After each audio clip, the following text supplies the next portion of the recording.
नमस्कार, स्वराज एक्सप्रेस के खास प्रोग्राम जनता मांगे जवाब में आपका स्वागत है और आपके साथ मैं हूं एसपी त्रिपाठी। लोकसभा में विपक्ष के नेता राहुल गांधी 55 साल के हो चुके हैं। 2004 से सक्रिय राजनीति का हिस्सा रहे राहुल गांधी कांग्रेस के नजरिए से एक परिपक्व नेता है और शायद यही वजह है कि राहुल को बार बार पार्टी अध्यक्ष बनाने की मांग भी उठती रही है।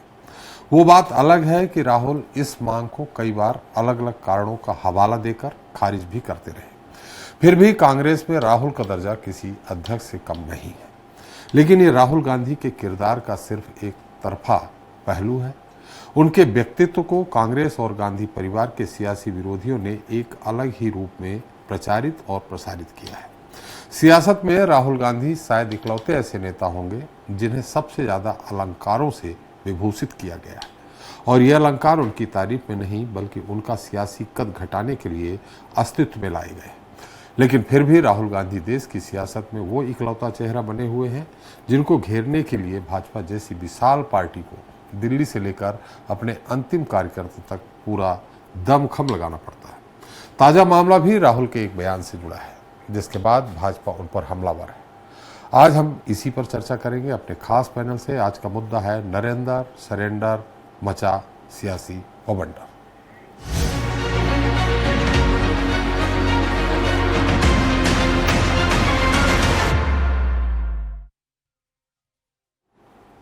तो ऑपरेशन सिंदूर की सफलता के बाद वैश्विक मंच पर भारत लगातार पाकिस्तान को बेनकाब करने में जुटा है।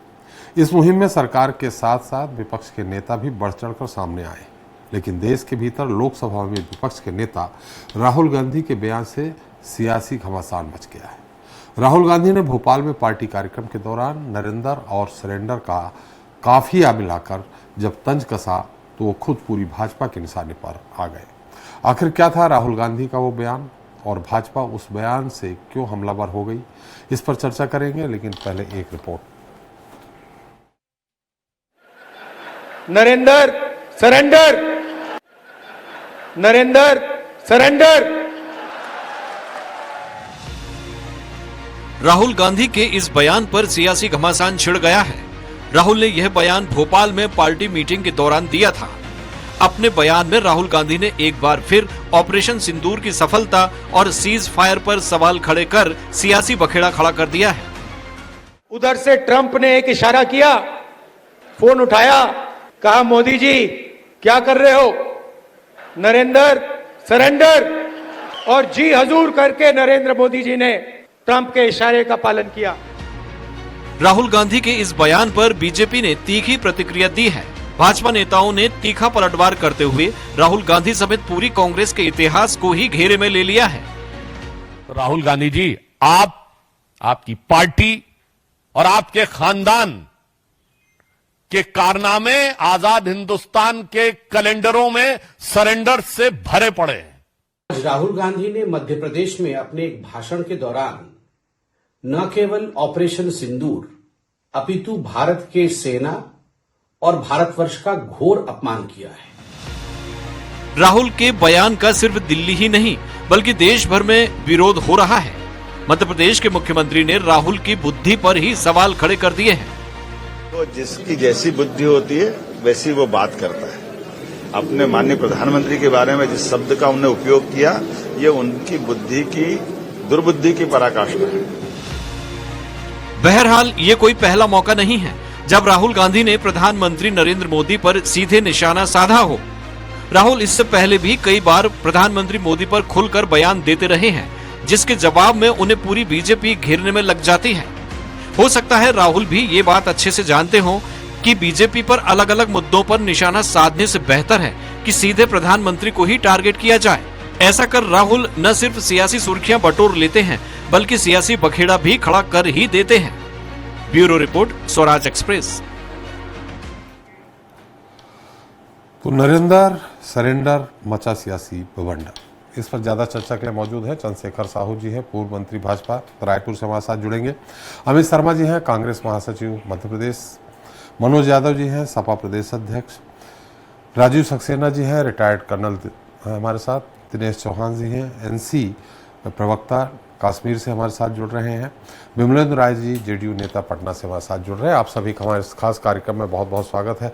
पहले कर्नल साहब आपसे एक छोटा सा, सरेंडर और सीज फायर, इसमें क्या अंतर है, जैसा भाजपा भी कह रही है और उन्होंने कहा नरेंद्र सरेंडर, दूसरी तरफ ये हुआ है जो हम लोगों को मालूम है, आपको मालूम है कि सीज फायर हुआ। त्रिपाठी जी, मैं आपको सरेंडर तो वो था जो 71 में पाकिस्तान ने हमारे सामने किया था जी। जब उसके 93,000 सोल्जर्स और बाकी गवर्नमेंट के नुमाइंदे जो बांग्लादेश में उस समय मौजूद थे, उन्होंने इंडियन आर्मी को सरेंडर किया था जी। अभी 71 और अभी में बहुत फ़र्क है जी। एक मैं 2 मिनट लेना चाहूँगा सरेंडर और सीज फायर पे आने के पहले।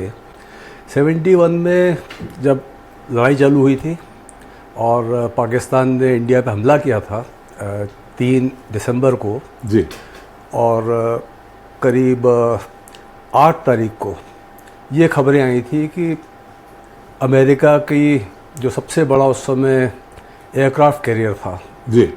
वो और एक ब्रिटिश एयरक्राफ्ट कैरियर भी, ये दोनों इंडिया की तरफ बे ऑफ बंगाल और अरेबियन सी में प्रेजेंट थे, करीब ढाका से 1500 किलोमीटर के डिस्टेंस पे। उसके पहले इंडिया ने, हमारे देश ने अगस्त 71 में रशिया के साथ फ्रेंडशिप ट्रीटी की थी और जब हमने एसओएस किया था रशिया को, तो रशिया की शिप्स और न्यूक्लियर मिसाइल्स, सबमरीन्स, ये इस इलाके में आ गई थी और ये रिकॉर्ड है। ये सब मैं पॉलिटिकल बात नहीं कर रहा हूँ, हमारी बहुत स्ट्रॉन्ग लीडरशिप थी जो हमने 71 में जो कार्रवाई करी, पर ये भी एक रियलिटी है मिलिट्री हिस्ट्री के हिसाब से कि जब रशियन शिप्स वहाँ पे आ गई थी, रशियन सबमरीन्स आ गई थी, न्यूक्लियर सबमरीन्स जी, तो ये बात इंडिया पाकिस्तान से बाहर चली गई थी। ये बात हो गई थी रशिया वर्सेस अमेरिका की, ये कोल्ड वॉर के दिन थे और ये एक ब्रिटिश जो शिप कमांडर थे, जो ब्रिटिश शिप थी वो HMS ईगल थी और जो अमेरिकन शिप थी वो USS एंटरप्राइज।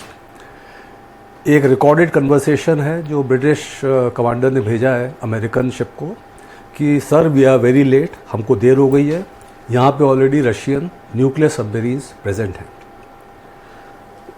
तो ये एक्चुअली रियलिटी है किस तरह से 71 वॉर में हमने, इंडिया ने अमेरिकन इन्फ्लुएंस को दूर रखा था जो भी हम पाकिस्तान पे लड़ाई कर रहे थे उस समय जी।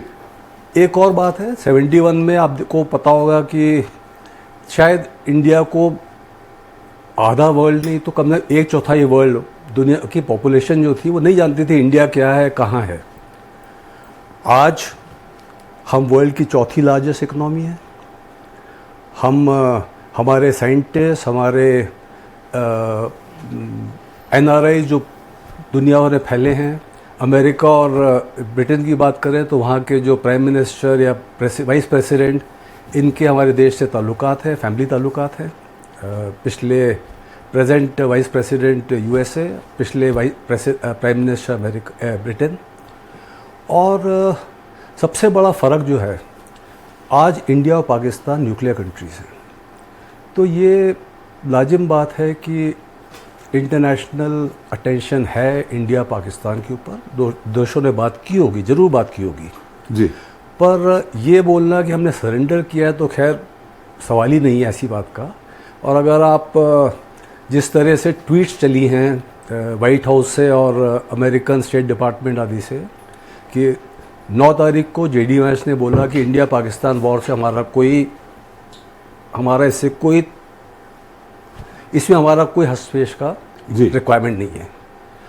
9 तारीख की रात को पाकिस्तान ने एस्केलेट किया, हमारी एयरफील्ड्स पे टारगेट किया, सिटीज़ पे टारगेट किया, कश्मीर से लेके पंजाब और गुजरात तक पहुंच गया।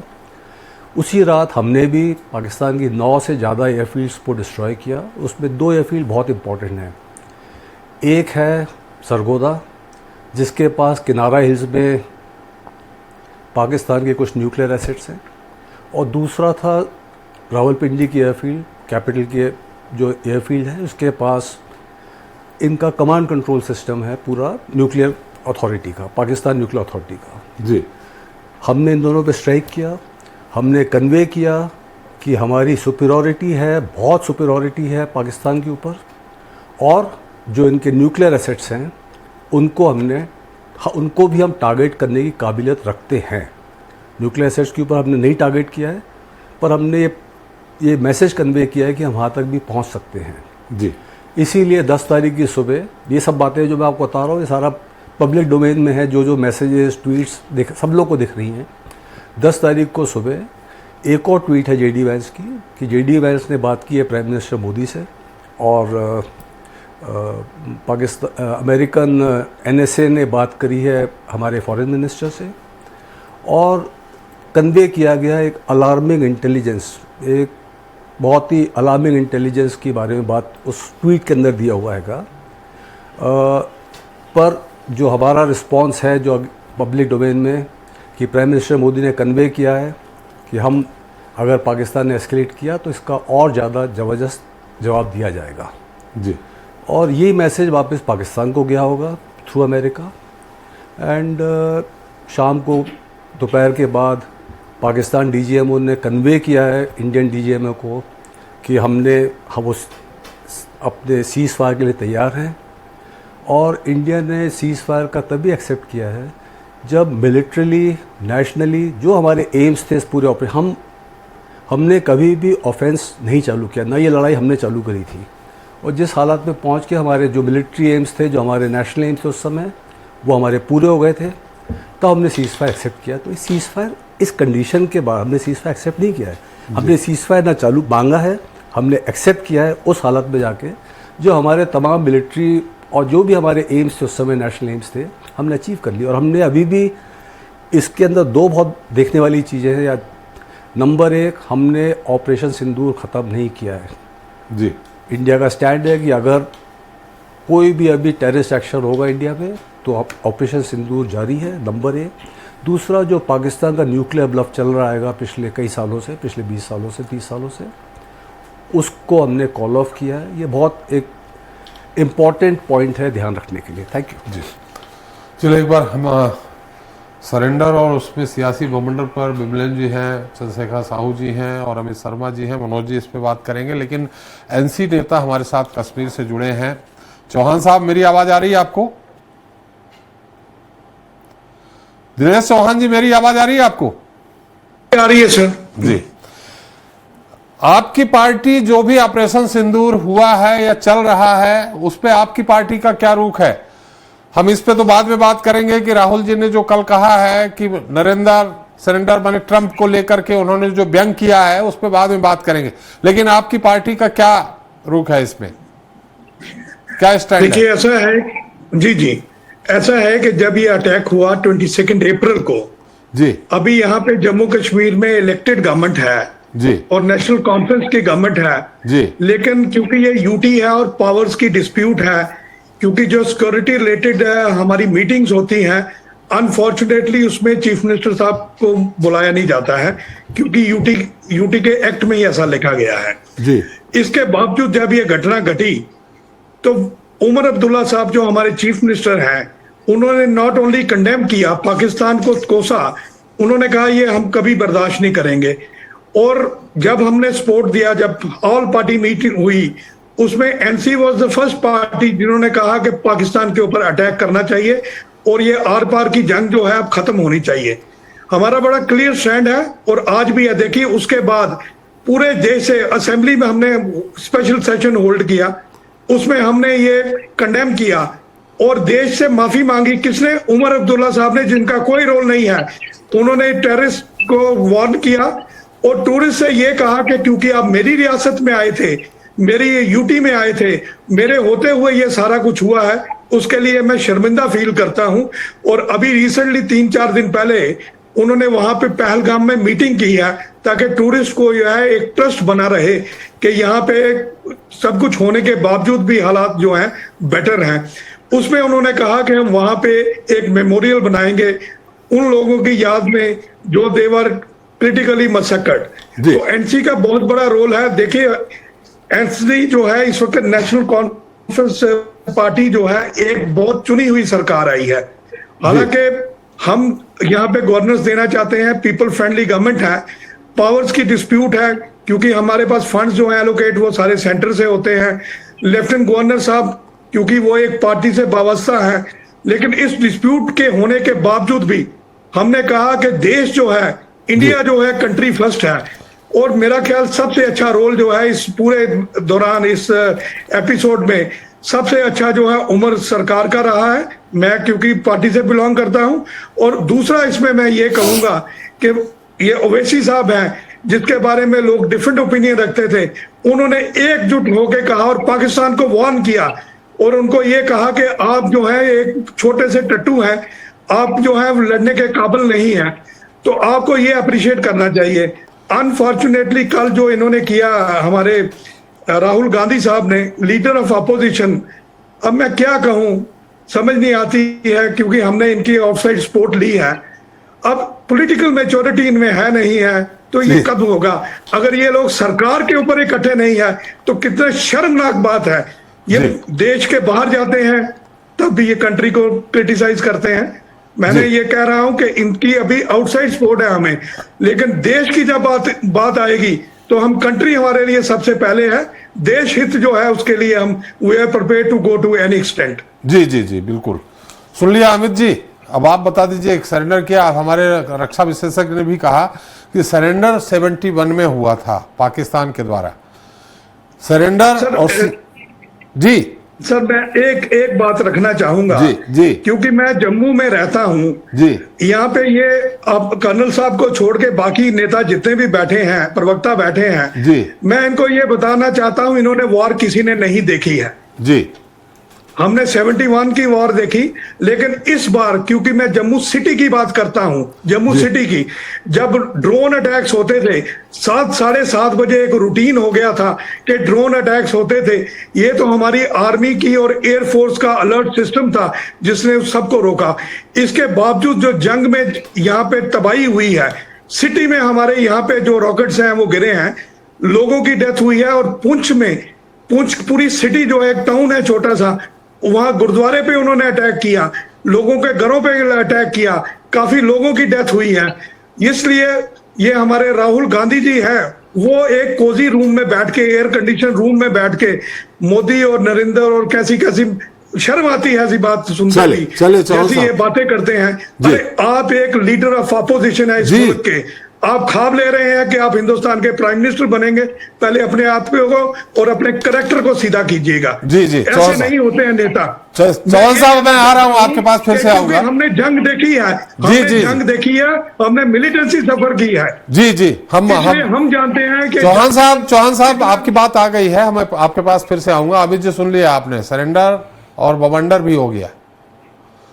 देखिए संक्षेप में ही बात कहेंगे, राजनीति में बहुत सारे लोग सरेंडर हो जाते हैं, जैसे चौहान साहब अभी थोड़े से सरेंडर दिखाई दे रहे हैं। तो अभी उन्होंने कहा कि राहुल गांधी को राष्ट्रभक्ति की बात बता रहे थे और उन्होंने वॉर देखे हैं। मैं माफी के साथ कहना चाहता हूं, ये लोग साथ हैं, आपने देखे हैं।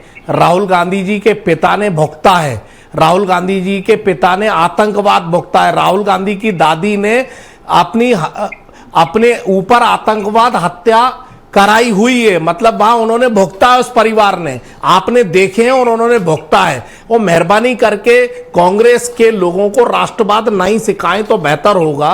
किस किस ने क्या कहा है मैं उस बात को बता दूंगा तो शायद थोड़ी शर्म आपको भी आ जाएगी। तो अभी हम टॉपिक पर आए। मैं याद दिलाना चाहता हूं कि इस सरेंडर के शब्द से पहले एक शब्द आपने सुना होगा, 56 इंच का सीना।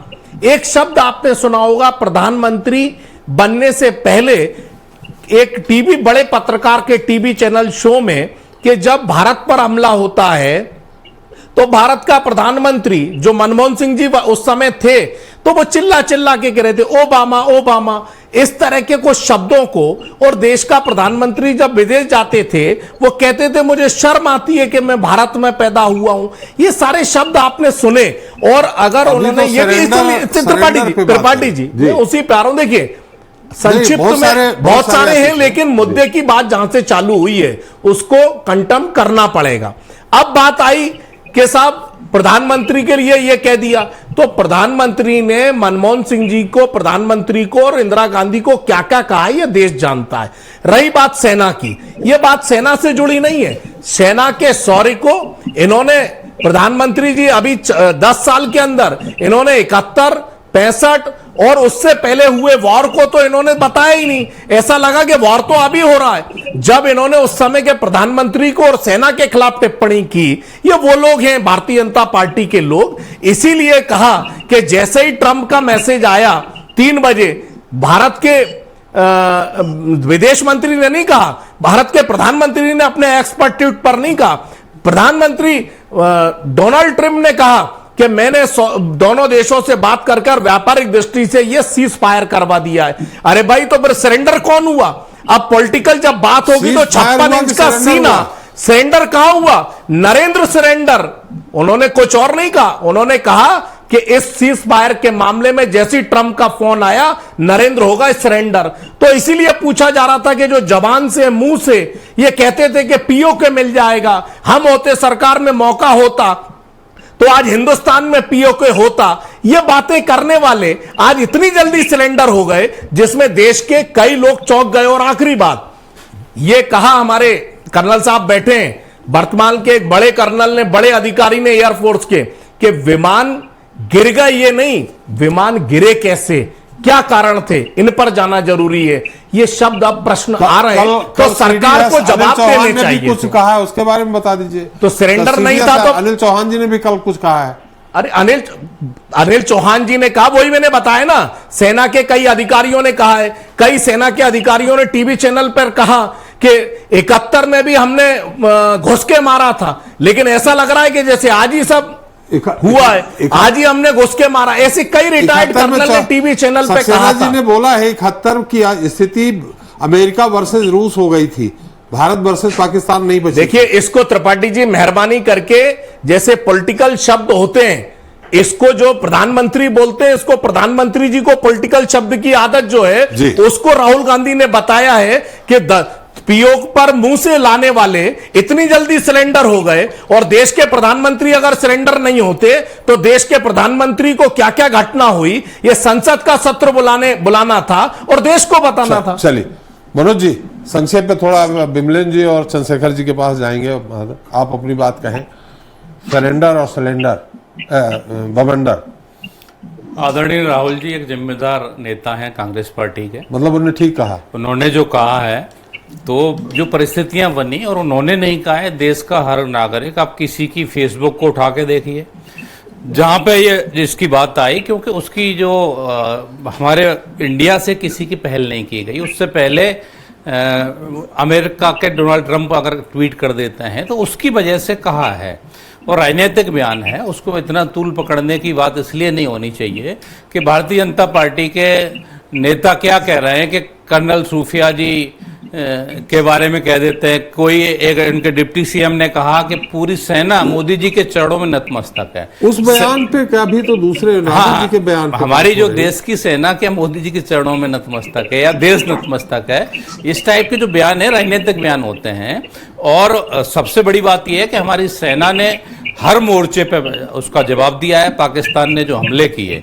लेकिन इतनी जल्दी सभी लोगों का मानना है, एक युद्ध को सीज फायर हुए काफी समय हो चुका है, लेकिन सभी ने कहा कि पीओके वाकई में, अगर हम लोग कहते थे, नरेंद्र मोदी जी बार बार बोलते थे कि आतंकवादी आते हैं घुस के चले जाते हैं जैसे पिकनिक पे आते हैं, तो भैया सारी जिम्मेदारियां आपकी हैं, इंटेलिजेंस आपका क्या कर रहा है। और उसके बाद में आप अमेरिका के कहने पे क्यों, अगर करना है तो अपनी शर्तों पर कीजिए ना। और ये तो इन्होंने मना भी किया। यहाँ टोकेंगे हम इसलिए कि मुद्दे पे बात नहीं आ रही सरेंडर में। यहाँ तो इस बात का खंडन ट्रंप भी कर चुके हैं कि हमने दूसरे दिन किया, फिर तीसरे दिन फिर कह दिया कि हमने कोई हस्तक्षेप नहीं किया। अब इन स्थितियों में सरेंडर कर दिया, मतलब सीधे सीधे सेना पे आ रहा है ना।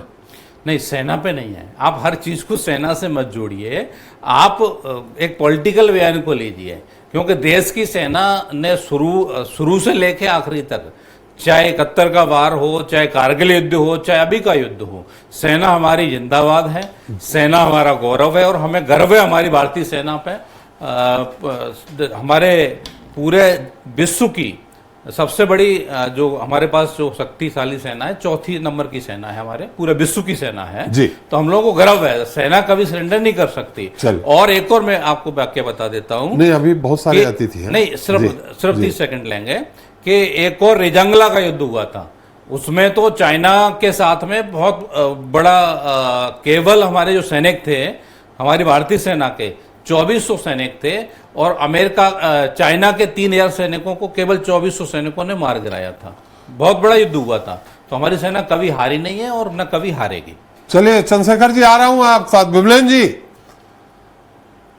अभी तो अमित जी ने कहा है कि मोदी जी ने सरेंडर किया है, हमारी सेना ने नहीं किया है, वो भी ट्रंप के फोन पे, संदेश पे। विमलेन जी,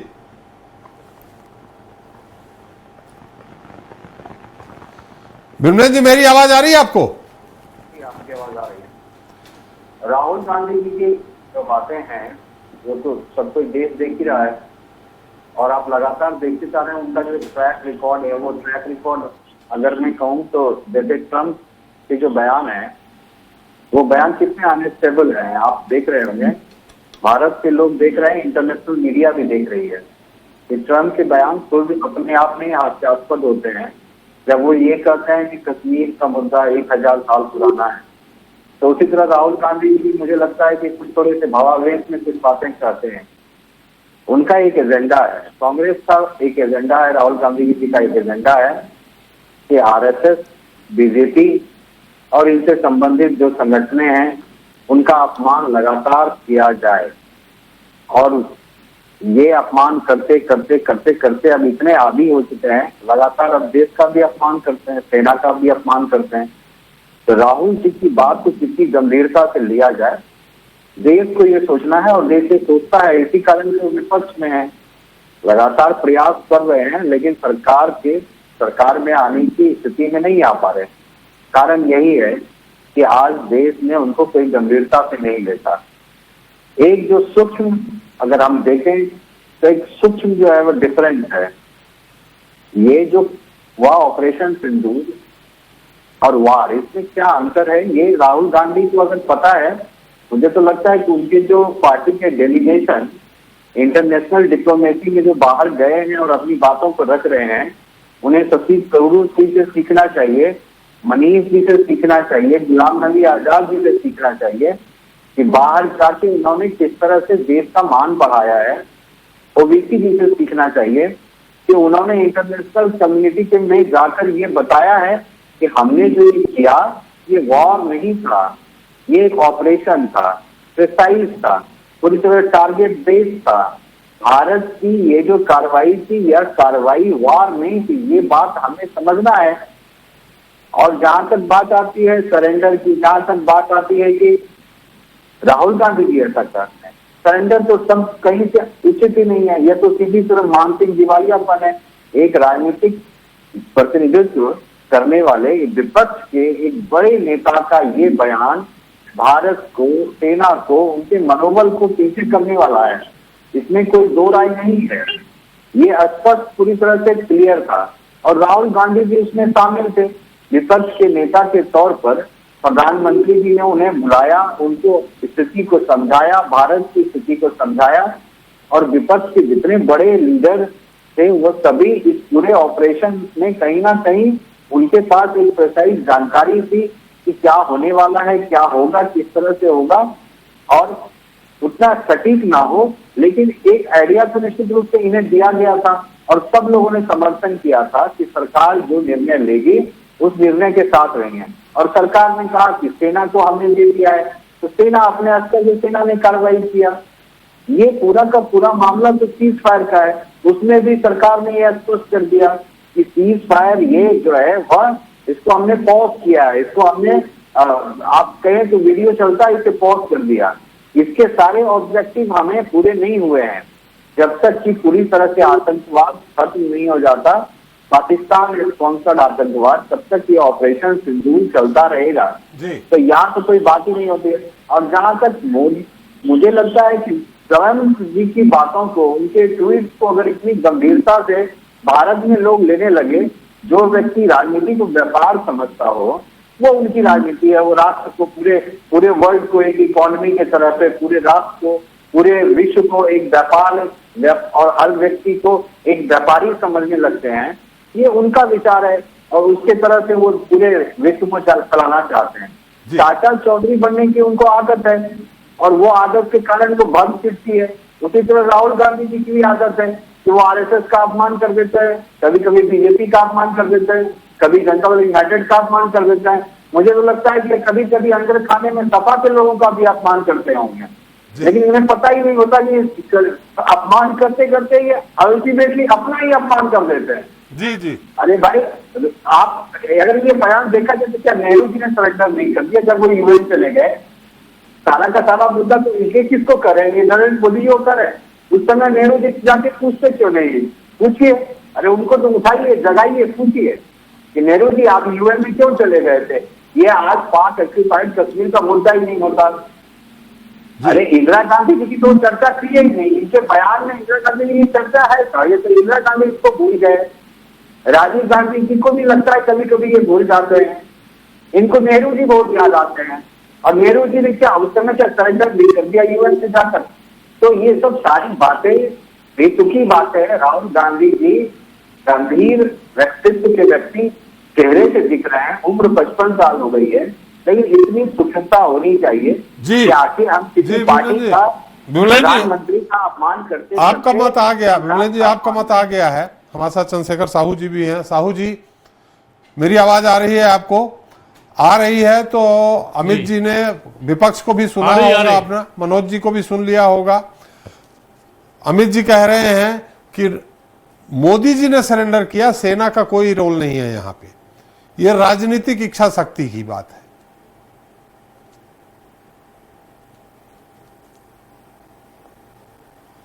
साहू जी, साहू जी मेरी आवाज आ रही?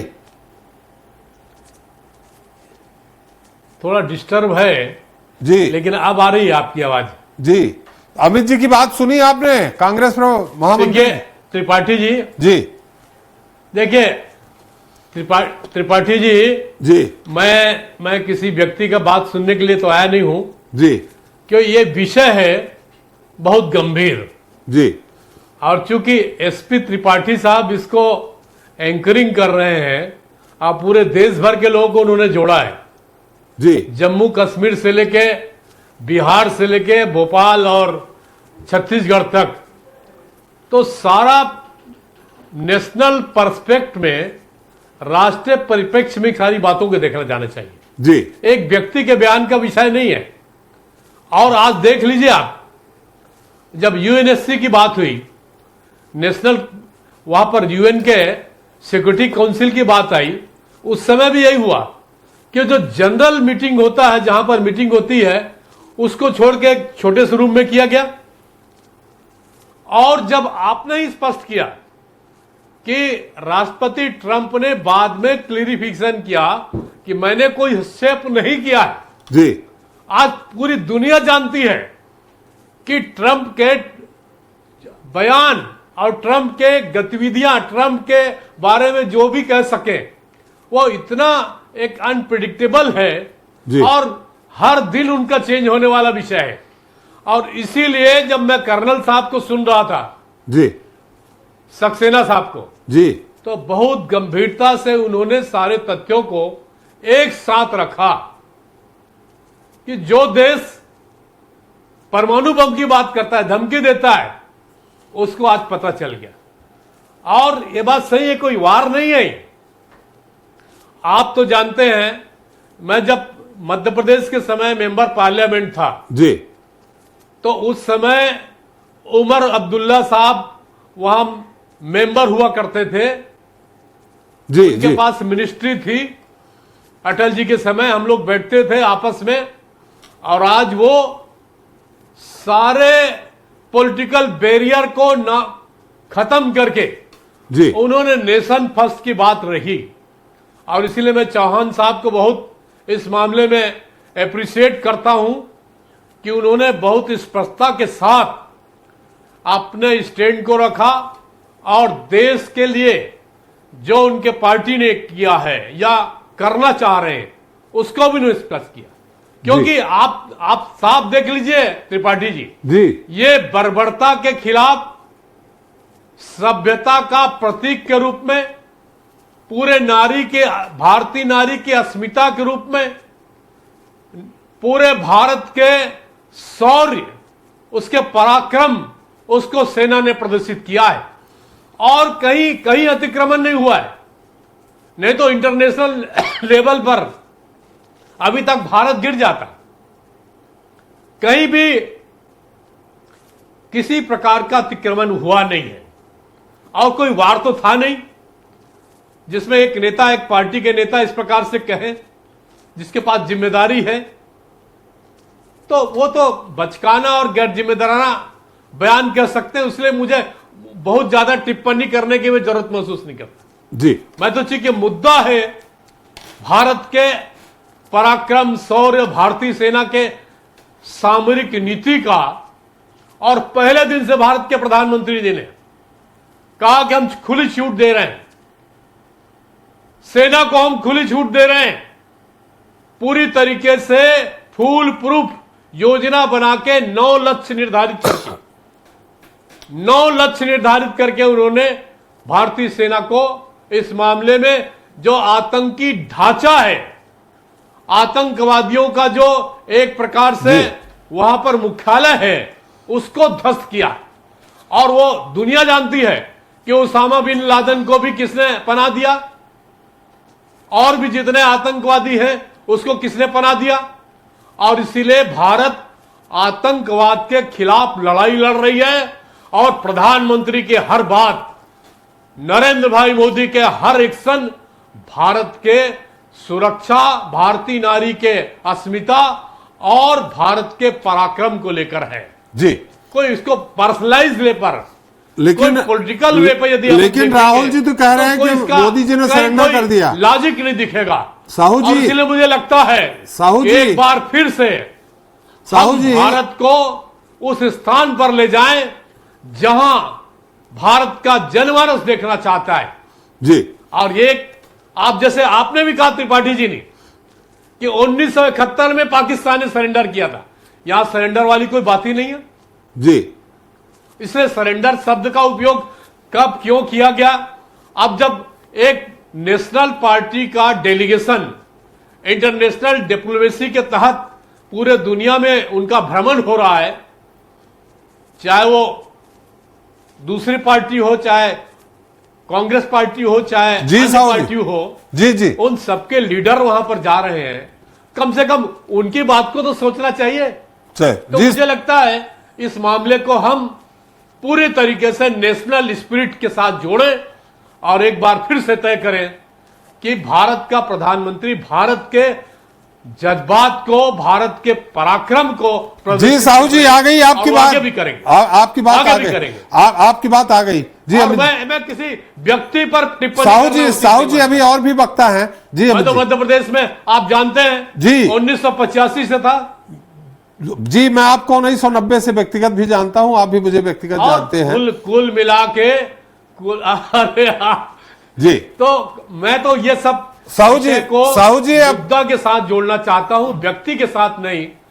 मुद्दा अपनी वाणी को अब थोड़ा विराम दे दीजिए, अपनी वाणी को विराम दे दीजिए, अब समय बहुत हो गया है। नीति के साथ साहू जी आगे चले, साहू जी हम सब आपके साथ जी। वाणी को विराम, बहुत समय हो गया है जी। अमित जी आप कुछ कह रहे थे। राय साहब अभी डोनाल्ड ट्रंप को चाचा चौधरी बता रहे थे जी, और अब सारे लगभग अभी पूर्व मंत्री जी भी कह रहे थे कि अब उसकी डोनाल्ड ट्रंप की बात का विश्वास नहीं रहा।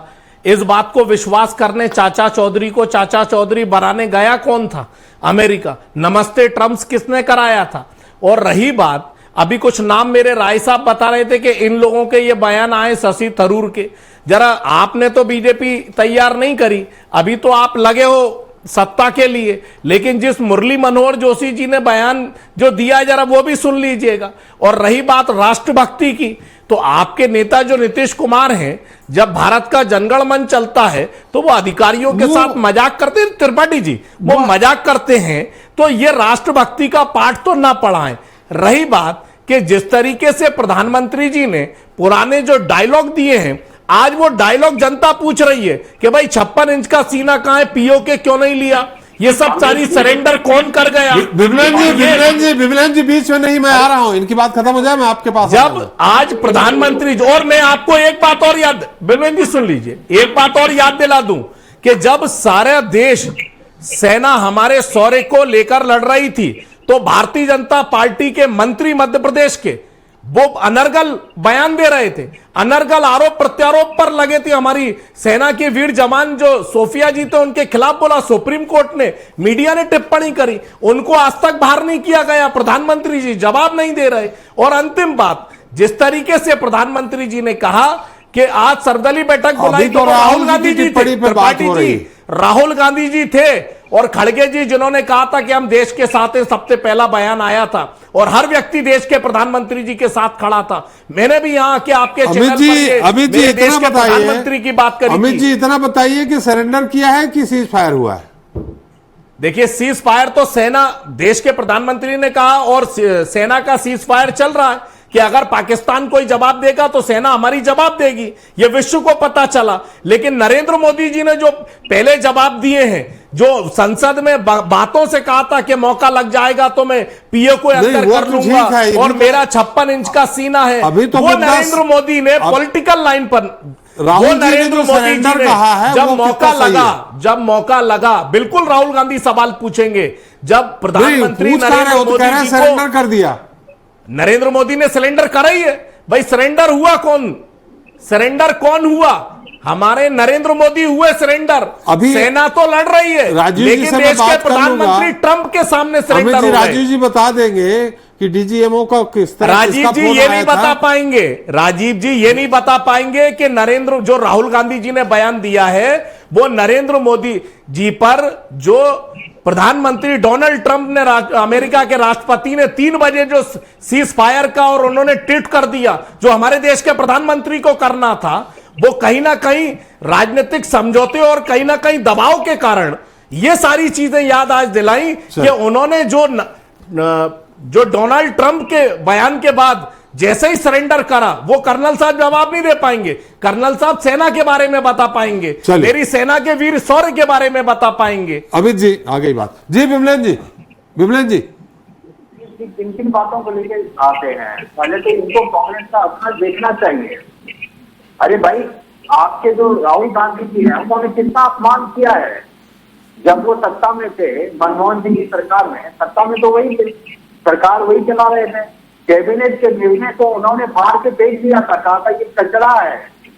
उसी तरह से आप अगर कहते हैं ट्वीट कौन करेगा पहले, मैंने तो ये कहा कि डोनाल्ड ट्रंप शाहजाद चौधरी बनने का प्रयास कर रहे हैं।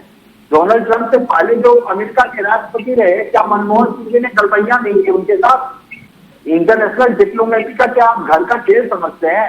जिस तरह सोनिया गांधी जी, राहुल गांधी जी परिवार में 2 व्यक्ति, प्रियंका गांधी जी 3 व्यक्ति, उसी तरह से क्या पूरे राष्ट्र को आप 3 परिवारों में, 3 परिवार के 3 व्यक्ति की तरह चलाना चाहते हैं? आपके राहुल गांधी जी की मानसिक व्यक्ति ठीक नहीं है श्रीमान। मुद्दे पर कंटेंट करिए, मुद्दे पर। अमित जी बात कर लीजिए आप। विमलेन जी स्पीकर थोड़ा दूर रखिए, बहुत तेज आवाज गूंज रही है, स्पीकर थोड़ा दूर रखिए। मैंने सिर्फ इतनी बातें की, जो मुद्दे हैं कुछ मुद्दे दीजिए। अमित जी आप, मैंने उनको भी चुप कराया था, आप जो बोल रहे थे। आपने तो डिरेक्शन किया ना, आप तो इंटरनेशनल मीडिया को अपना, आप पाकिस्तान को एक मुद्दा दे रहे हैं। आप क्या दे रहे हैं? आपके बयान से आप पाकिस्तान को एक मुद्दा दे रहे हैं। आप बताइए गिरे कि नहीं गिरे? आप क्या पाकिस्तान के लिए काम कर रहे हैं? ये स्पष्ट कर दीजिए कि आज से कांग्रेस पार्टी पाकिस्तान के लिए काम करेगी और जो जो इंटरनेशनल मुद्दे होंगे उन सारे इंटरनेशनल मुद्दों पर राहुल गांधी जी पाकिस्तान के साथ खड़े रहेंगे। अरे आप तो उनकी चापलूसी कर रहे हैं, जो बीजेपी के मंत्री सेना के लिए बोल रहे हैं। आप बोल कैसे रहे हैं कि पाकिस्तान के साथ खड़े रहेंगे? ना आपका कोई इतिहास है, ना आपकी पार्टी का कोई इतिहास है। अमित जी ये आपको माफी मांगनी चाहिए देश से, जिस कांग्रेस के लोगों ने देश के लिए बलिदान दिया है। आप बोल रहे हैं, माफी मांगनी चाहिए आपको। एक एक करके ये इस तरह बहस नहीं हो आपको पाएगी। क्या पता राष्ट्र के बारे में? अरे ना आपकी पार्टी के लोगों ने राष्ट्र के लिए कुछ काम किया। गांधी परिवार से लेकर कांग्रेस के लोगों ने इस देश के लिए लोगों को अरे खोया एक है। मिनट भाई, आप अपने समय आइएगा। उन्होंने जब इंटरप्ट किया तो मैंने उनको चुप कराया। उनसे बोलिए माफी मांगे। अरे वो बोला उन्होंने कि सोनिया गांधी और राहुल गांधी के पाकिस्तान के साथ खड़े, अरे आपके नीतीश कुमार खड़े होंगे पाकिस्तान के आप साथ। अपने समय बोलिएगा। देश में चुनौती आई, अरे भाई ये विपत्ति आई, ये तो आज गलबैया कर रहा है। अरे ये इस दोनों तरह तरफ बहस के नहीं साथ होती। गले मिल रहा है। अमित जी इस तरह बहस नहीं होती। आपको मैं समय दूंगा। अरे आप बोल लीजिएगा ना। समय देखिए त्रिपाठी जी, वो अनर्गल आपके चैनल पर बैठ के ये आरोप लगा रहे हैं और ये कह रहे हैं कि पाकिस्तान के साथ मिले, तो आप खंडन करिएगा ना अपने समय खंडन पे। की बात है। ये अनर्गल, इनको चुप कराइए। ये अनर्गल बात कैसे नहीं, कर रहे हम हैं? ना आपको चुप करा सकते ना उनको करा सकते। हमने सबका इनको वक्त ज्ञान किया। है नहीं। इनके नेता जो अरे- दिवालियापन में पागल हो अरे चुके हैं, ऐसे में बहस जो खत्म- जनगणमन में हमारा समय मजाक जाया हो कर रहा है। अधिकारियों से हमारा पूरा समय देश- जाया हो रहा ये क्या है। राष्ट्रभक्ति अमित बताइए। जी समय जाया हो रहा है हमारा जी। संक्षेप में खत्म करिए। आप अरे भाई त्रिपाठी जी रोकिए, वो अरे आप आप बात बोल रहे हैं। नहीं, मैं नहीं रोक सकता। वो अपनी बात कर रहे हैं, आप अपना खंडन कर दीजिएगा। आपको मैं फिर समय दे दूंगा। विमलेश जी अपने संक्षेप में बात पूरी करिए। देखिए, सीधा सीधा राहुल गांधी जी का जो बयान है वो बहुत ही निंदनीय है। उनको सरेंडर शब्द पे जो सरेंडर शब्द उन्होंने उपयोग किया, चाहे आरएसएस बीजेपी का अपमान करने के लिए, सेना का अपमान करने के लिए किया हो, उन्हें तत्काल उन शब्द पे वापस लेना चाहिए। क्योंकि इंटरनेशनल डिप्लोमेसी में उन्हीं के इस वीडियो को चला चलाकर पाकिस्तान जो है वो चौथी बार को आगे बढ़ाएगा। ये आप देख लीजिएगा। और यही राहुल गांधी जी की जो है वो मंशा है, ये पूरी तरह से निंदनीय है। हम सभी इसका खंडन करते हैं और इस तरह के नेता को इस तरह का बयान नहीं देना चाहिए। जी। सीधी बात। जी चलिए, एक बार फिर चौहान साहब से बात चलते। चौहान साहब, मेरी आवाज आ रही है आपको? जी जी जी। चौहान साहब, बीजेपी कह रही है कि राहुल जी चीन के एजेंट हैं, पाकिस्तान के प्रवक्ता हैं, इस तरह आरोप लगा रही है। देखिए, मैं पहले भी बोला और मैं फिर रिपीट करूंगा जी। कि पॉलिटिकल हमारा जो कल्चर इतना खराब हो चुका है कि तू मैं कल्चर में, चाहे बीजेपी है चाहे कांग्रेस है, एजेंट बोलना है तो वो भारतीय ही, ऐसा नहीं है। ऐसे एलिगेशन नहीं लगाने चाहिए किसी को भी। मुद्दे पे आते हैं कि क्या सरेंडर किया या नहीं किया, जी। क्योंकि उन्होंने बड़ी मासूमियत से, इग्नोरेंस से और बयान दे दिया। पहले मैं इनको ये बताना चाहता हूं, कांग्रेस के प्रवक्ता को, जी। कि ऑक्सफोर्ड डिक्शनरी में सरेंडर वर्ड का मीनिंग क्या है, लिटिल मीनिंग क्या है। It means to stop fighting between two parties saying that I have lost. वो आदमी जो हार जाता है कहता है कि बंद कीजिए, मैं हार गया हूं। जी। अब ये आर्मी ने सरेंडर किया है, पहले ये बोलिए। ये जो वर्ड सरेंडर है ये सीधा रिफ्लेक्शन है टुवर्ड्स इंडियन आर्मी कि उन्होंने सरेंडर किया। सेकंड है वर्ड सीज फायर। अब सीज फायर का जो मीनिंग है मैं उसका भी बता देता हूं। Ceasefire is an agreement between two groups to stop fighting with each other. जी। ये इसका लिटिल मीनिंग है। और फिर थर्ड वर्ड है सस्पेंशन ऑफ, हम कहते हैं संदूर ऑपरेशन। सस्पेंशन है कि टू डेफर और deny something for a period of time. अब ये वर्ड जो है इनको इस तरीके से तोड़ मोड़ के मजाक बनाया जा रहा है। सरेंडर नहीं किया। नरेंद्र मोदी साहब ने, हिंदुस्तान के प्राइम मिनिस्टर ने सरेंडर नहीं किया क्योंकि इन्होंने सस्पेंशन ऑफ संदूर ऑपरेशन किया, क्योंकि डीजीएमओज ने किया है। उनकी वार्तालाप होती रहती थी हर जगह पे। आर्मी की स्ट्रेटजिस्ट बैठते हैं, प्लानिंग होती है, वॉर रूम होता है। ये पॉलिटिकल लीडर्स के कहने पे वार नहीं लड़ी जाती है तू मैं करके कि राजीव गांधी साहब, ये राहुल गांधी साहब कुछ बोलेंगे, दूसरी पार्टी वाले उनको कोसेंगे। ऐसा नहीं होता है। देश के हित में बात करनी चाहिए। अब ये देखिए कि पाकिस्तान की जो तबाही की है इंडियन आर्मी में, उसके बारे में कोई वर्ड बोला इन्होंने? हमारी अपोजिशन पार्टी जो है, पाकिस्तान की जो तबाही की है, उनकी एयर बेस की, उनके एयरफील्ड्स की, वहां पे इन्होंने बम मारे, उनके न्यूक्लियर जो है साइट्स के ऊपर, लेकिन हमने डिनाई किया क्योंकि हम कह नहीं सकते हैं। वहां से लीकेज हुआ। यूएस प्लेन क्यों आया वहां से, टर्की से प्लेन क्यों आया, ये सारी चीजें हैं। इन सबको हमें आर्मी की तारीफ करनी चाहिए क्योंकि देश को बचाया है। हमने ये वॉर फेस की है। हमें मालूम है अगर ये हमारा रडार सिस्टम जो है और ये एंटी ड्रोन सिस्टम को अटैक करने के लिए, उसको डिफेंड करने के लिए अगर प्रॉपर ना होता ये डिफेंस, तो आज जम्मू कश्मीर की हालत बहुत खराब होती। जी जी, चौहान साहब आगे जम्मू, सिर्फ जम्मू सर, जम्मू एयरबेस पे नहीं, जम्मू सिटी पे नहीं, पुंछ टाउन पे नहीं, कश्मीर प्रॉपर उन्होंने वहां पे भी अटैक किए हैं, इमेजिन कीजिए जी। और ये इतना हमारे देश की पॉलिटिक्स, पॉलिटिशियन जो हैं इस हद तक जो चले गए हैं, ये मैं एग्री करता हूं हमारे पूर्व मंत्री जी से। इन्होंने कहा कि एक हमने यहां से डेलीगेशन ऑफ एमपीज भेजे हैं, उसमें कांग्रेस के बड़े बड़े अच्छे नेता गए हैं, वो वहां क्या कह रहे हैं वो जी। चौहान साहब अभी थोड़ा सा एक बार फिर हम सक्सेना जी के पास जाएंगे, आपकी बात आ गई। वो हमारे साहू जी जो बैठे हैं बहुत पुराने लीडर हैं, प्रोजेक्ट कर रहे हैं मिलिटेंसी को, पाकिस्तान का चेहरा नकाब। जी, ये मंत्री भी रहे हैं स्टेट के, ये मेंबर ऑफ पार्लियामेंट भी रहे हैं, ये विधायक भी रहे हैं, और आगे पता नहीं क्या क्या और बनेंगे। इसलिए मैं आपको बता दूंगा 1985 से विधायक बनते आ रहे हैं। मनोज जी बहुत संक्षेप में अपनी बात, फिर एक बार सक्सेना जी के पास जाएंगे, समय बहुत कम है। त्रिपाठी जी सभी ने अच्छी बात कही, चौहान साहब ने भी जो कहा कि पॉलिटिकल बयानों का स्तर गिर चुका है जी। जब देश के प्रधानमंत्री जी कहते हैं कि मेरी रगों में सिंदूर दौड़ रहा है और ये कहते हैं कि ऐतिहासिक युद्ध लड़ा, आज तक देश में ऐसा कोई युद्ध नहीं लड़ा गया है, तो भारत समाजवादी पार्टी हमेशा भारत सरकार के साथ, भारतीय सेना के साथ थी और है उनके। अगर सीज फायर भी किया तो उसमें भी हमारे माननीय राष्ट्रीय अध्यक्ष जी ने ट्वीट करके कहा कि देश हित में जो फैसले लिए गए हैं हम उनके साथ में हैं, हमेशा साथ थी और रहेगी। लेकिन बयानों का स्तर भारतीय जनता पार्टी खुद गिराती है, इनके नेता गिराते हैं, वो आप सभी ने सुने हैं और राहुल जी उठाते हैं। तो ये जब चलता है तो दूसरी तरफ से भी आता है। राहुल जी भी जिम्मेदार व्यक्ति हैं। अगर राहुल जी ऐसे भी हैं कि अगर उनसे कुछ गलत निकलता है तो माफी भी मांग लेते हैं, लेकिन जो भारतीय जनता पार्टी के निर्लज्ज कुछ नेता वो भी नहीं मांगते हैं। आप चीजों को देखेंगे तो ये जब शुरुआत भारतीय जनता पार्टी ने की तो विपक्ष, अमित जी देखिए आपके साथी कह रहे हैं कि माफी मांगते रहते हैं। विपक्ष भी नहीं होता है, अगर गलती होती है तो मांग लेते हैं, ये कह रहे हैं। अभी अगर उन्होंने कहा है तो समझ सोच के कहा होगा, हमारा उस बयान से न पक्ष में न विपक्ष में है, लेकिन बयानबाजी की शुरुआत भारतीय जनता पार्टी करती है, उनके नेता करते हैं। आप देखेंगे कि अभी इनके एक प्रवक्ता, परसों में एक डिबेट देख रहा था, तो डिबेट में मतलब कुत्ते बिल्ली की तरह आवाज निकाल के बोल रहे थे। तो ये भारतीय जनता पार्टी को स्वयं अपने नेताओं को सीख देनी चाहिए, जिससे ऐसा माहौल ना पैदा हो, डिबेट ना करनी पड़े फालतू के मुद्दों पे।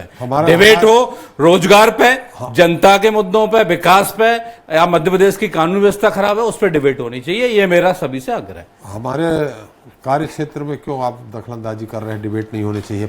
जी सक्सेना जी, ये बात आ रही कि डीजीओ, मैं टेक्निकल शब्द नहीं जानता हूं, कि पाकिस्तान के उनने पहले पहल की है, फिर इनकी आपस में बात हुई है, फिर ये सीज फायर हुआ है, क्या सच्चाई है इसमें? ये ऐसे ही हुआ होगा, जरूर ऐसे ही हुआ होगा जी, कि जब पाकिस्तान को मैसेज गया यूएस से कि इंडिया एक्सेप्ट नहीं कर रहा है जो कुछ भी आपका न्यूक्लियर ब्लफ है जी, और क्योंकि पाकिस्तान ने देख लिया कि हमारी कितनी सुपीरियरिटी है। पिछले 2 दिन में हमने जो तबाही मचाई थी पाकिस्तान में, और इंडिया का रिजॉल्व देखते हुए तब पाकिस्तान ने आगे ज़रूर पहल की होगी। और ऐसा नहीं कि केवल पहल की है, इंडिया ने बहुत सोचा समझा है। और जैसे आपके काफ़ी प्रवक्ताओं ने बोला है भी कि ये ऑपरेशन था, ये वॉर नहीं था, ये एक ऑपरेशन था। जिस ऑपरेशन के जब हमें लग रहा था कि उस समय हमारे एक बची हो गए हैं, तो हमने डेफिनेटली सीज फायर के लिए एग्री किया है जी। अपनी टर्म्स कंडीशन पे। हमने ऑपरेशन सिंदूर नहीं ख़त्म किया और हमने मैसेज दिया है हम इंडस ट्रीटी को नहीं बहाल कर रहे हैं। और हम ये भी बोला गया है कि अगर पाकिस्तान सॉइल से कोई भी अभी टेररिस्ट एक्शन होगा तो उसके ऊपर इंडिया के पास पूरे राइट से जवाब देने के। मैं एक चीज़ और बोलना चाहूँगा था, थोड़ा 30 सेकेंड जी, कि मेरी बहुत 36 साल की नौकरी है देश भर में, सब जगह। मैं ये बताना चाहूँगा कि ऐसा नहीं है कि Indian army versus Pakistan army लड़ाई चल रही है, ये इंडिया वर्सेस पाकिस्तान की लड़ाई है, जिसमें इंडिया के तमाम 100% सिटीजन्स इन्वॉल्व हैं जी। और इसमें सबसे बड़ी जो पावर है हमारी, वो हमारी इकनॉमी, मिलिट्री, इससे बड़ी पावर है हमारा मोराल, मनोबल जी। और हमारे हीरो शायद वही होना चाहिए जो हमारे देश का मनोबल ऊपर करें जी। ये मेरी थैंक यू। चलिए, हमारा समय भी समाप्त हो गया। चंद्रशेखर जी, आपके पास फिर से हम नहीं आ पा रहे हैं। विधायक हो गए, सांसद हो गए, मंत्री हो गए। अब ऐसा है कि हम ये हमारे जो 5 अतिथि बैठे हैं और मैं सहित, जब गवर्नर कहीं बनेंगे तो हम इन लोगों के साथ आएंगे आपसे मिलने। बहुत बहुत धन्यवाद। समय समाप्त हो गया, इसलिए मैं फिर से दूसरी बार नहीं आ पा रहा हूं आपके पास। चंद्रशेखर जी, आपका भी बहुत बहुत धन्यवाद। चौहान साहब, आपका धन्यवाद। विमलेंद्र राय जी, आपका धन्यवाद। अमित जी, आपका। राजीव सक्सेना जी, आपका। मनोज जी, आपका हमारे साथ चर्चा में शरीक होने के लिए और अपना अमूल्य समय देने के लिए। तो आज हमने बात की राहुल गांधी के बयान और उस पर मचे सियासी घमासान की। दरअसल देश में ऑपरेशन सिंदूर पर शुरू हुई राजनीति गहरी होती जा रही है। विपक्ष चाहता है कि बिहार चुनाव से पहले बीजेपी सरकार को संसद में घेरा जाए और इसी मकसद से संसद का विशेष सत्र बुलाए जाने की मांग भी जोर पकड़ रही है, जबकि भाजपा की तरफ से पूरी सतर्कता बरतने की कोशिश की जा रही है। भाजपा चाहती है कि विपक्ष को इस मुद्दे से किसी तरह दूर रखा जाए, लेकिन लगता है कि विपक्ष ऑपरेशन सिंदूर पर चल रही राजनीति पर आर पार की लड़ाई की तैयारी कर रहा है। यही वजह है कि राहुल गांधी ऑपरेशन सिंदूर और उसके बाद हुए सीज फायर को लेकर सरकार और प्रधानमंत्री पर लगातार हमला। शायद राहुल गांधी ये जानते हैं कि इस बहाने वो न सिर्फ भाजपा को घेर रहे हैं, बल्कि ऑपरेशन सिंदूर के मुद्दे को भी सियासत में ताजा रखे हुए। बहरहाल ये देखना दिलचस्प होगा कि मौजूदा मुद्दे को भाजपा कैसे बुनाती है और कांग्रेस इसे कैसे हैंडल करती है। आज के लिए इतना ही। नमस्कार।